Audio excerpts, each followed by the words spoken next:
Bonjour. Hi. Welcome to another contextual vocabulary learning session. Aujourd'hui, nous allons apprendre du vocabulaire en contexte, spécifiquement dans le cadre professionnel. Nous travaillons sur un texte extrait de notre outil de pratique Practice Tool AI, dans lequel nous allons retrouver des expressions, des termes assez intéressants, accompagnés d'un audio qui nous permettra de vivre le texte. C'est du spoken and written English at the same time. Business English. Let's get into it. Good evening, ladies and gentlemen, and welcome to Global Economics Unveiled. Ladies and gentlemen, c'est une expression que vous avez certainement déjà entendue en début de discours en anglais. Mesdames et messieurs. Donc, il dit ici « Bonsoir, mesdames et messieurs, et bienvenue dans cette émission intitulée « Global Economics Unveiled », c'est l'économie mondiale dévoilée, révélée, décortiquée, démystifiée, and what have you. Je préfère démystifier. That's the concept I use, right? Let's demystify English. Let's continue. Tonight, we delve into the intricate ways world events and policies reverberate through businesses and financial markets. Alors, nous avons quelques expressions intéressantes dans cette phrase. Déjà, to delve into, c'est se plonger dans, tout littéralement. Hein? Mais plonger, tout court, ça sera to dive. Plonger dans une piscine, par exemple. To dive into a pool, a swimming pool.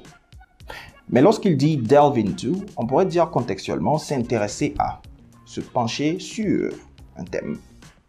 Ensuite, il y a l'adjectif intricate, qui signifie difficile, subtil, complexe. Lorsque vous le transformez en nom, ça sera intricacies, les subtilités. Et il y a aussi le verbe reverberate, qui signifie se répercuter sur. Donc, contextuellement, on dira « Ce soir, nous nous penchons sur la manière dont les événements et les politiques mondiales se répercutent sur les entreprises et les marchés financiers, financial markets. » Then he continues. I'm delighted to welcome Luke, economic analyst, and Monica, global trade expert, to the show. I'm delighted to welcome. Je suis ravi d'accueillir, de recevoir. Then he mentions the names and titles. Et il dit to the show. Et show, c'est une émission. Un programme télévisé ou tout ça, en anglais, ça sera show. Alors, quelques phrasal verbs avec show, qui signifie d'abord se montrer, le verbe show. Mais lorsqu'on dit to show up, c'est se présenter. You have an appointment and you show up on time. Vous vous présentez, vous arrivez à l'heure. Lorsque vous ne vous présentez pas, on dira en anglais, it's a no-show. Another phrasal verb will be to show off, qui signifie se vanter, exhiber des acquis ou biens matériels. On pourrait dire aussi, dans ce même contexte, to boast. Poursuivons. Luke, can you elaborate on this? To elaborate, c'est développer une idée, étayer. Donc, il demande à Luc d'expliquer cette notion. Let's get back to business English. Il poursuit en disant Let's begin with the concept of the butterfly effect in global economics. Donc, ils vont d'abord aborder la notion de l'effet papillon dans l'économie mondiale. Luke, can you elaborate on this? To elaborate, c'est développer une idée, étayer. Donc, il demande à Luc d'expliquer ce concept. Alors, elaborate on, not to elaborate something. Il est très important d'apprendre les prépositions qui suivent les verbes que vous connaissez déjà. C'est là qu'on trouve assez de fautes, très souvent. Si vous avez un phrasal verb, it's already given. On dit to talk about, par exemple. On ne dit pas to talk of something. Mais est-ce que vous allez dire discuss about? Là, on a un autre verbe qui signifie déjà talk about. Donc, lorsque vous dites discuss about, c'est talk about. Vous allez dire tout simplement to discuss something. So what follows the verb you learn, you need to familiarize yourself with it. Let's continue. Certainly. Thanks for having me. Bien sûr.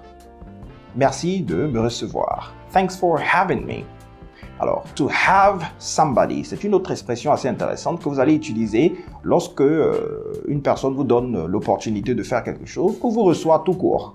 So, thanks for having me. You get to somebody's office, to somebody's place, they welcome you, so you say, thanks for having me. Or maybe you're given the floor, peut-être qu'on vous donne la parole. To give the floor, to take the floor, to get the floor. Ça, c'est la parole. Hein? Donc, you give the floor to somebody, and then you take the floor. Thanks for having me. Thanks for giving me this opportunity, in other words. Let's continue. Well, the butterfly effect, a principle from chaos theory, posits that small causes can have large effects. Ok, to posit signifie postuler. Mais non, pas dans le contexte des job interviews.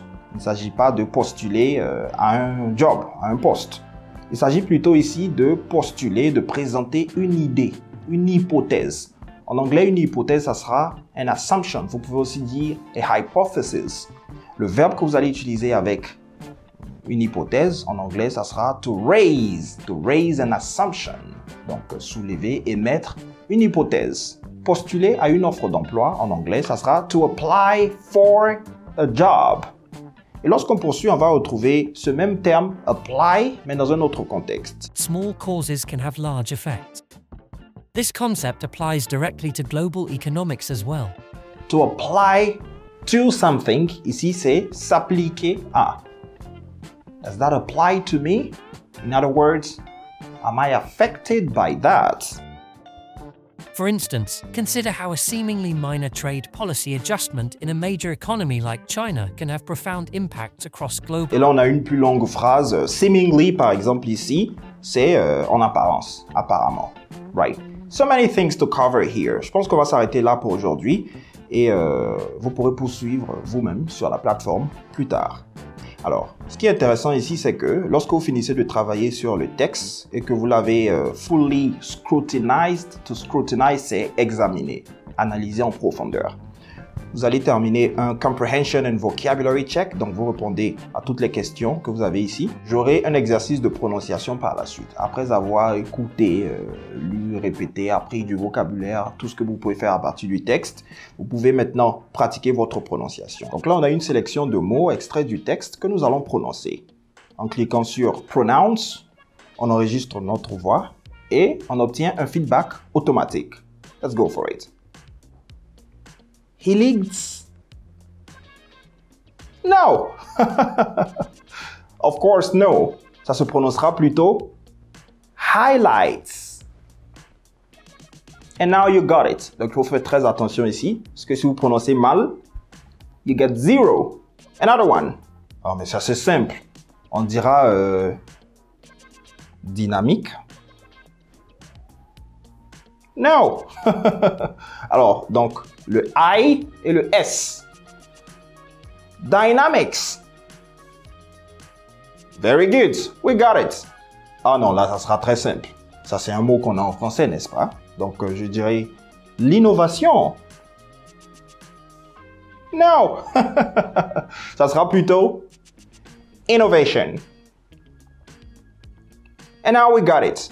Voici quelques activités que vous pouvez faire tous les jours sur votre outil de pratique Practice Tool AI. En plus des heures de cours que vous avez avec moi, jusqu'à 5 heures par semaine, avec ce genre d'outils, l'immersion linguistique n'est plus aller en Angleterre ou aux États-Unis. Dans le confort de votre maison, de votre canapé, comme j'aime bien le dire, vous pouvez travailler sur votre téléphone. Tout ce qu'il vous faut, c'est la disponibilité. Vous pourrez aussi tester votre niveau en anglais sur la plateforme avec un placement test qui inclut le speaking, le listening, tous les aspects de la langue. Votre abonnement inclut toutes ces différentes activités, en plus des séances en direct qui sont enregistrées et rediffusées. The ball is in your corner. Practice Tool vous attend.